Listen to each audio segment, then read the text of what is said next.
Hello everyone, back again here. What I'm going to do right now is I'm going to build one of these little, I think they're called a hoop cultivator or a hoop hoe or something like that. It's basically it's for weeding. Okay, so I shaped mine like this. Typically the ones I've seen are triangular in shape, but this one is roughly. I teardrop shaped it. It does exactly the same thing, right? See, and so I put that little piece right in here for it to bite. You can see that it has an edge. You can see that it has an edge on the inside. It's very sharp. And of course, I used a piece of 1 inch by 8 inch flat bar and riveted it in for through some wood for a handle on it. It's really not as heavy as it looks. It's very, very nice. I've sold well, actually I'm starting to sell a whole ton of these. I've got a pile of orders for them. So I'm just going to show you how to make it, how to make one today. And so again, what you're going to need is 24 inches of 1 inch by 1/8 flat bar. You can use 1/16 of an inch if you like. Just 1 second, my phone is ringing again. Pardon the interruption there, sorry about that guys. Oh, let the camera focus. There we go. Okay, pardon the interruption there guys, sorry about that. The phone will ring from time to time on me and I always answer. Just like in the comments, I usually always answer. Alright, so you can see that the head of it's leaned forward just a little bit, so when you're digging like this, it actually tills and removes your weeds. Anyhow, let's get on to making this thing, and instead of looking at me and hearing me yap.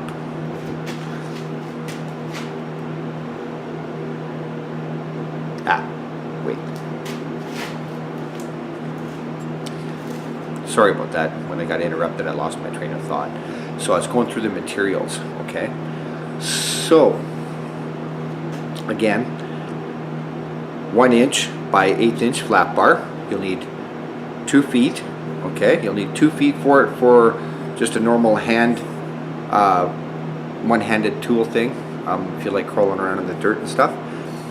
With smaller gardens and greenhouses, raised beds and stuff, this is just great. With a longer, normal stand-up kind of tool handle, what you'll need is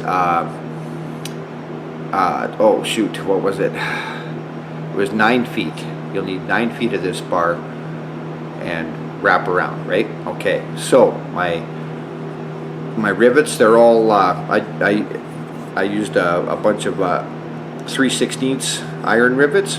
Okay, you can just use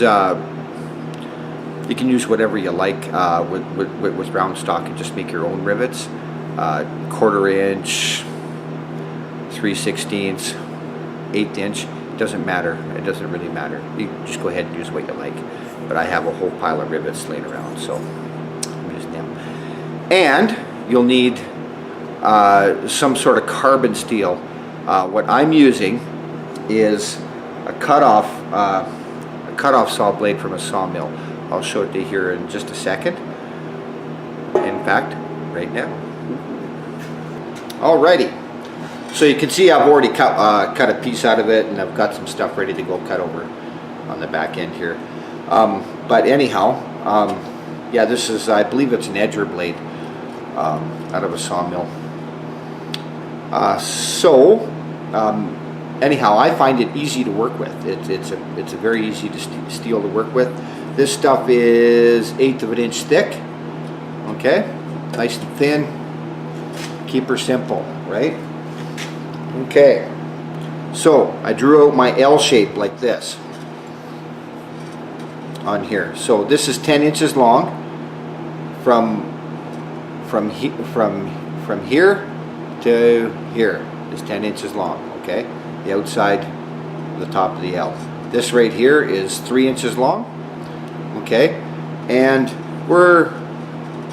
I drew my I drew my lines roughly at,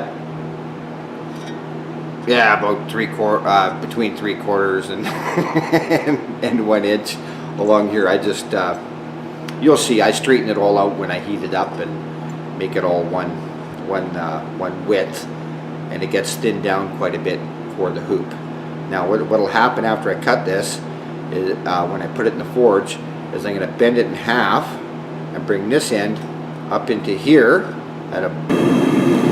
Alright, I'm going to grab the steel out of the forge and I'm going to flatten down the edges and make it all semi-even. Okay?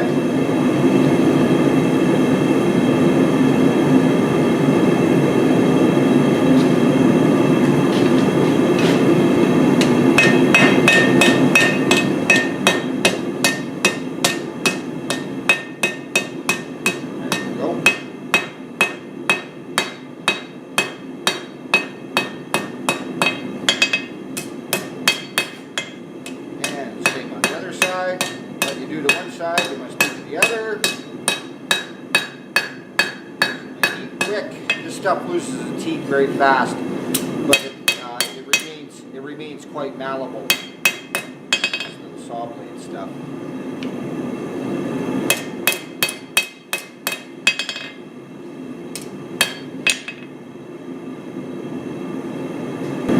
Okay, so now I'm going to make an edge on the inside here. I'll forge a little bit of an edge out.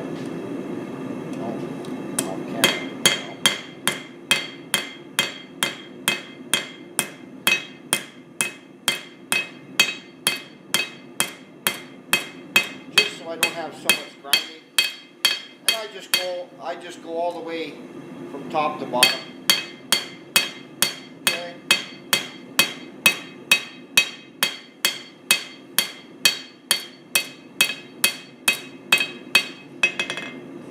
Okay, let's straighten the puppy out. More. Okay, not too bad. There's grinder marks in there you want to take out.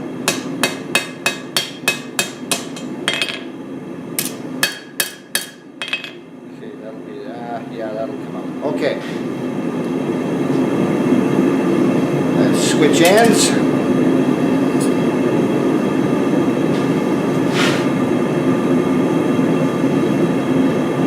Here we go, round 2 on the edge.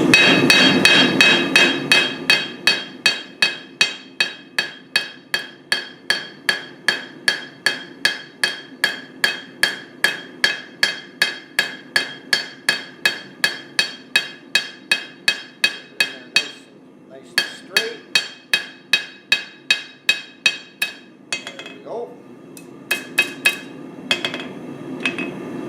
Looks not bad.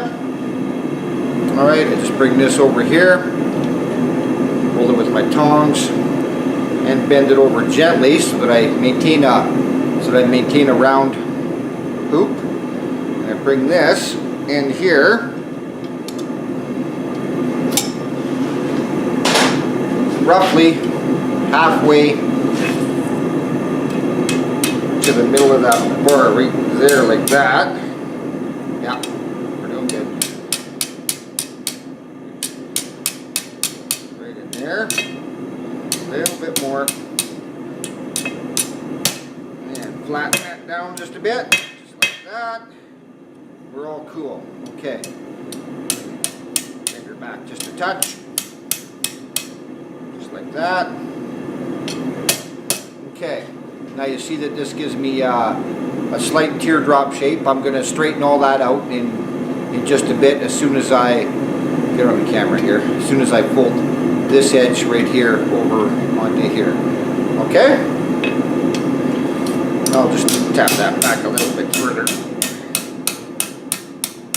There we go. Pretty close. I'll get that little scratching off. Okay, and we'll just go and bend this over.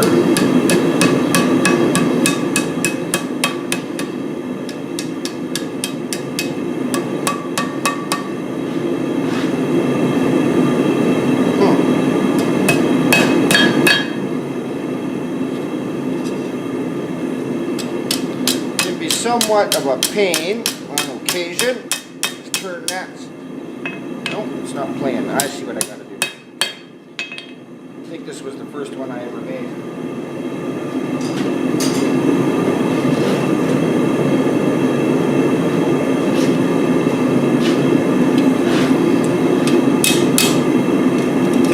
I forgot something.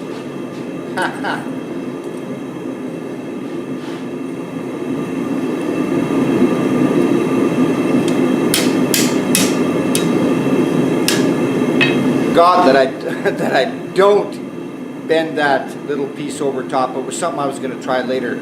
I don't bend that little tang piece, the L shape. I don't bend it in half. It gets fully bent over, so I moved everything too far ahead. Sorry about that, guys.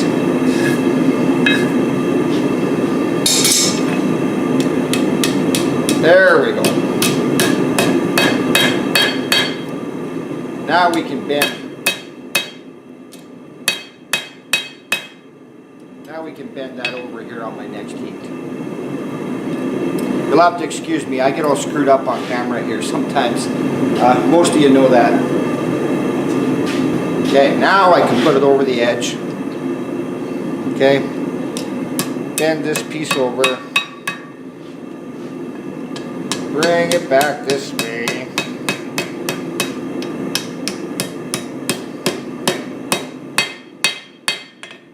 There. Hammer that down nice. Now let's put a little bit of an angle back on that while I still got some heat. There we go. Got the angle. And let's knock that in there so it's nice and even. Okay, just a little bit of straightening out.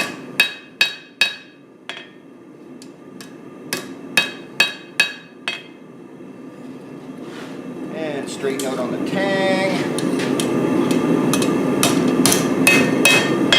Whatever you want to call it. There, that's what I wanted to do. Straighten it out nice.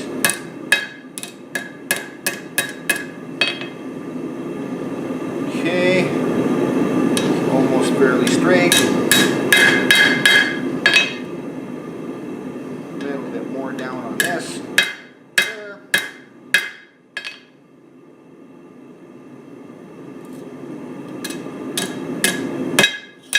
Oops.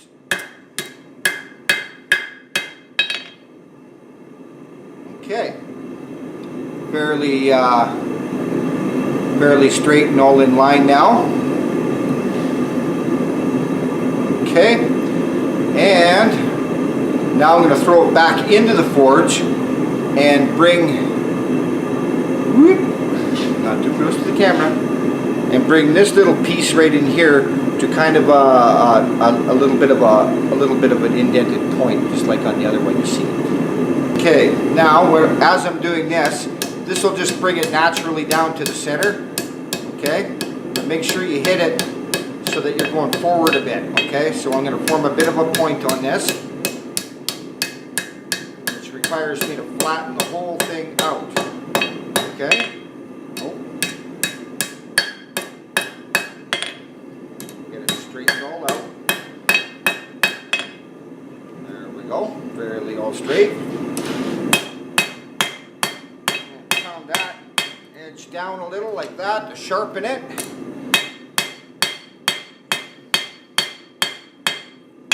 Like that.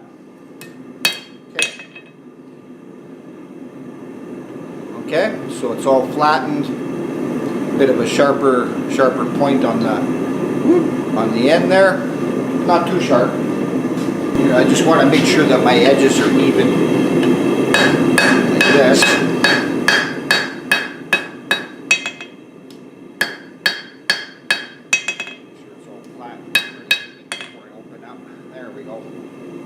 Okay, put it on my cutting hardy and open her up. Don't hit the edge of your hardy.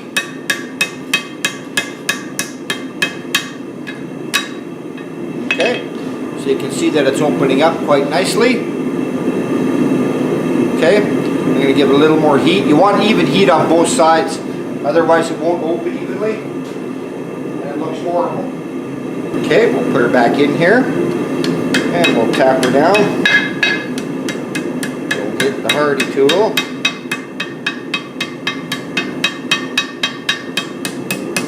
Keep her going.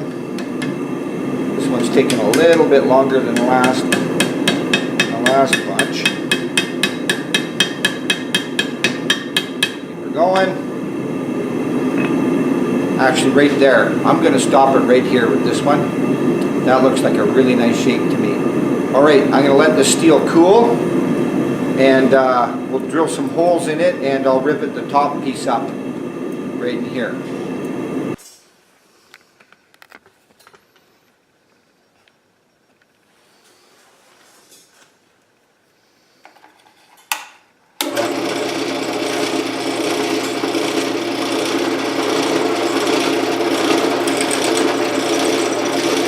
Alright, so this time for some reason the steel was too hard to drill through. It usually isn't. Like I said, I've made quite a few of these. So what I did is, well, I turned off the camera, got reset up and hot punched these and forgot to turn the camera on. Yeah, smart. Yeah, so I put a rivet in, put it through my hot punched hole. I'll just cut it off and hammer it down now. Okay. So I'm just going to take the hacksaw here and cut a little bit of the rivet down here. These are 1.5 inch rivets. I'm going to cut it down so I got about 1/4 inch.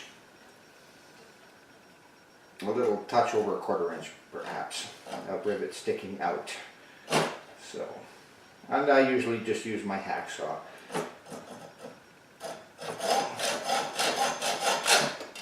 Simply because these are soft iron rivets. If I use my cutting disc, they melt.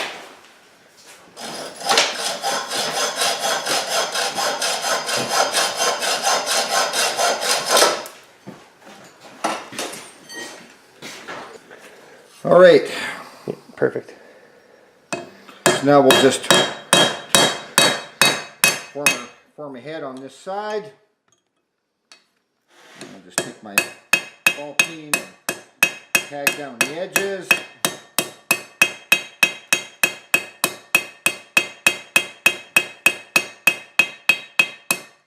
There we go. Rivet head formed. I'll clean that up a little bit. Oh, nope. I'll be darned. No sharp edges, so I don't have to clean it up. Okay. All I do after this is just drill 2 more holes right here, and I'll get back to you when we start doing the handle. Okay, bye. This one?